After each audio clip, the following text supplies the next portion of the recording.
ہمیں ہمیشہ سے بتایا گیا ہے کہ ہم ایک غریب لیکن غیرت مند ملک ہیں۔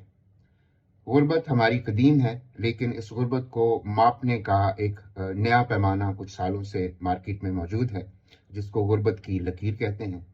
جیسے جیسے ہماری غیرت اوپر جاتی ہے، غربت کی یہ لکیر نیچے آتی جاتی ہے۔ اس سال بھی یہ لکیر کچھ نیچے گئی ہے۔ اب 100 میں سے 45 پاکستانی غربت کی اس لکیر کے نیچے ہیں، اور 100 میں سے 16.5 پاکستانی غربت کی اس لکیر سے بہت نیچے ہیں، یعنی انتہائی غریب ہیں۔ غریب وہ ہیں جو دن میں $4.25 کماتے ہیں، اور انتہائی غریب وہ ہیں جو دن میں صرف $3 کما پاتے ہیں۔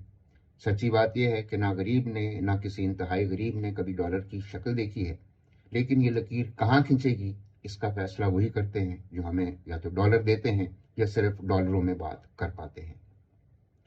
بندہ مزدور کے حالات ہمیشہ سے ہی تلخ تھے، لیکن غربت کی نئی لکیر کا مطلب یہ ہے کہ 14 گھنٹے کی مزدوری کرنے کے بعد جو 2 وقت کی روٹی کھا لیتا تھا، اب اسے شاید 1 وقت کی روٹی پہ گزارا کرنا پڑے۔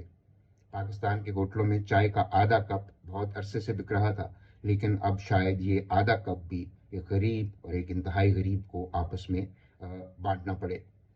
گرتی ہوئی لکیر ہمیں یہ بھی بتاتی ہے کہ کسی کلرک کا بچہ یا بچی اب کلرک بننے کا خواب بھی نہیں دیکھ سکتا، اور پہلے جو دہاڑی دار دن میں مزدوری کر کے 2 وقت کی روٹی کھا لیتا تھا، اب وہ اپنا دن اس مزدوری کی تلاش میں گزارے گا، اور اگر اسے وہ مزدوری مل گئی تو اپنے آپ کو خوش قسمت تصور کرے گا اور انتہائی غریب سے غریب بن جائے گا۔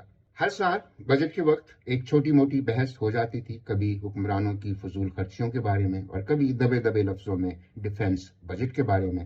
اب اس کی بھی گنجائش نہیں، کیونکہ ہمارے حکمرانوں اور ان کے حکمرانوں نے مل کر کامیابی سے ملک کا دفاع کیا ہے۔